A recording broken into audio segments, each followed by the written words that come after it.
Você já ouviu falar sobre a dinastia Ptolomaica? Hoje você vai aprender a história do Egito da era helenística. Bem, como nós sabemos, o Egito foi um país governado pelos faraós. Porém, a partir da expansão do Império Helênico, o Império de Alexandre o Grande, a partir da Macedônia, o Egito ele foi governado por uma dinastia estrangeira, uma dinastia de gregos chamado Ptolomeus.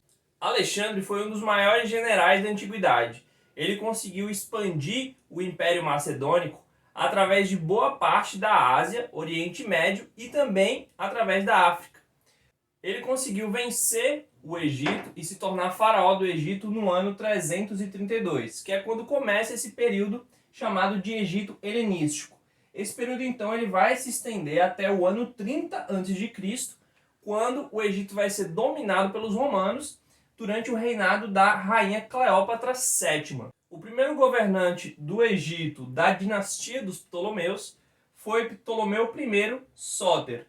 Ele começou a governar a partir do ano 305, quando Alexandre Magno havia falecido, Alexandre que faleceu muito jovem, muito novo, e então o seu império, a extensão do seu império foi fragmentada, foi dividida entre os seus generais. E aí surgiram os reinos helenísticos, principalmente o reino Seleucida, que era um reino basicamente da Ásia, e o reino Ptolomaico, que ficava ali no Egito. A partir dessa nova composição agora dos soberanos do Egito, esse país passou a ter uma pirâmide social diferente. Você tinha uma classe dominante, que era composta pelos estrangeiros de origem grega, e você tinha uma classe mais popular, que era composta pelos próprios nativos ali do Egito mesmo. Com essa integração entre as culturas helênica, ou seja, grega e egípcia, surgiu então a necessidade de haver um deus em comum entre eles que os unissem. E na época de Alexandre, esse deus foi Amon-Zeus. Então, o deus Zeus, que é deus dos gregos, foi identificado com o deus Amon dos egípcios. Porém, isso durou pouco tempo, até que durante a dinastia ptolemaica, outros deuses sincréticos aí passaram a ser mais populares que o Amon-Zeus. A tríade de deuses, então, que ficou mais famosa, que foi mais cultuada durante o período ptolomaico, foi Serapis, Ísis e Harpócrates. Esses três deuses, eles compunham ali uma família divina, ou seja, Serapis era pai de Harpócrates, que era filho de Ísis, e Ísis, obviamente, esposa aqui de Serapis. Ísis já era uma divindade conhecida, uma divindade tipicamente egípcia, que apenas passou a integrar agora essa tríade. Harpócrates foi o nome grego de Horus, então Horus ele sofreu uma mudança aí na sua nomenclatura, passou a se chamar Harpócrates. E Serapis, ele era uma divindade que combinava características do Hades grego e do Osíris egípcio. Tanto Osíris quanto Hades, eles eram deuses do submundo, deuses dos mortos, e Serapis então se tornou uma fusão deles dois. O principal templo então para a adoração de Serapis se chamou Serapeu.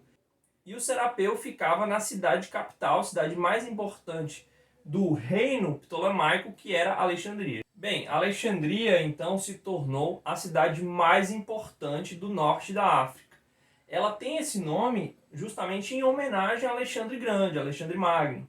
Bem, Alexandre, como o império dele era muito grande, algumas cidades eram estratégicas para ele, as quais ele queria implantar como suas capitais, digamos assim. Uma delas era a cidade de Babilônia, que é uma cidade muito antiga, desde a época dos mesopotâmicos, e também Alexandria era também uma cidade planejada aí para ser a cidade mais importante da África.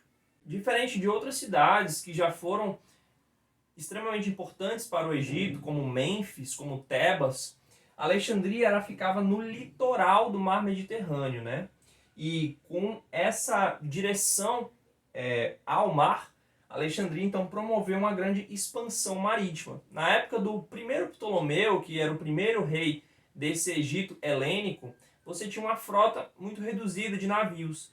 Porém, com o tempo, à medida que esse reino ia se desenvolvendo, então a expansão marítima, o aumento da frota marítima foi muito grande. Então o Egito passou a dominar bastante a bacia oriental do Mediterrâneo.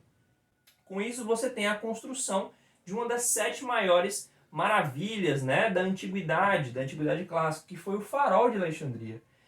O Farol ele tinha esse nome justamente por causa da ilha que ele ficava na Ilha de Faros. Essa construção ela tinha mais ou menos em torno de 100 metros de altura e ela ajudava então aos navios ali poderem se localizar, saber aonde era o porto, onde eles tinham que aportar. Lembrando que essa Ilha de Faros então ficava ali praticamente no litoral de Alexandria, bastante próximo, né?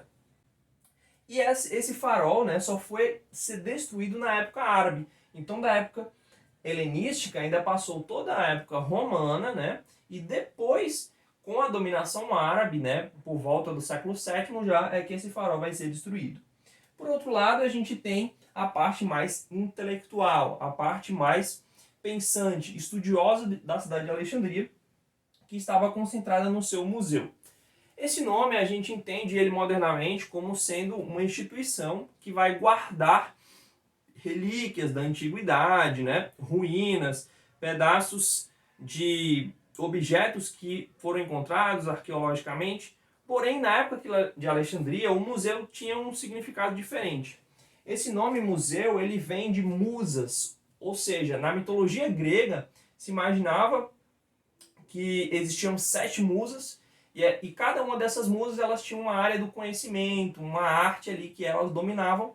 Então o museu seria um espaço de cultivo dessas artes representada por cada uma das musas. Então tinha a musa da astronomia, a musa do teatro e etc.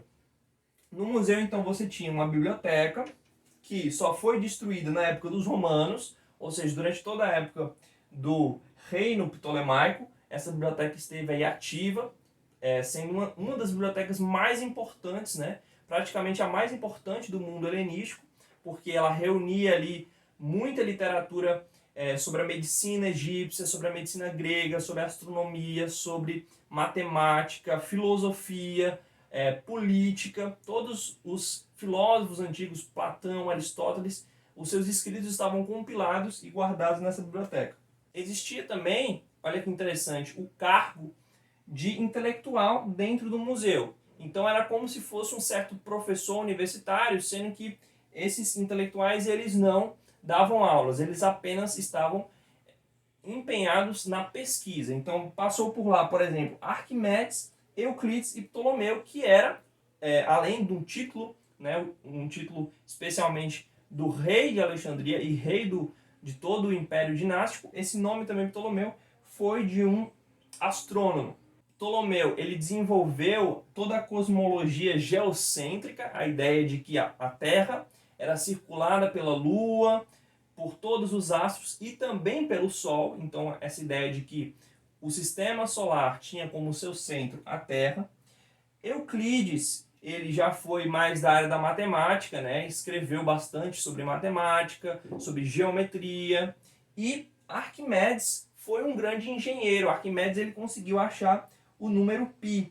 Esse número π está relacionado com o perímetro da circunferência, que tem uma razão com o seu diâmetro. Essa razão entre o perímetro e o diâmetro é 3,14, pontinho, pontinho, pontinho, porque esse número, na verdade, ele é infinito. Pessoal, o reino ptolomaico ele só vai ter fim na época da rainha Cleópatra VII.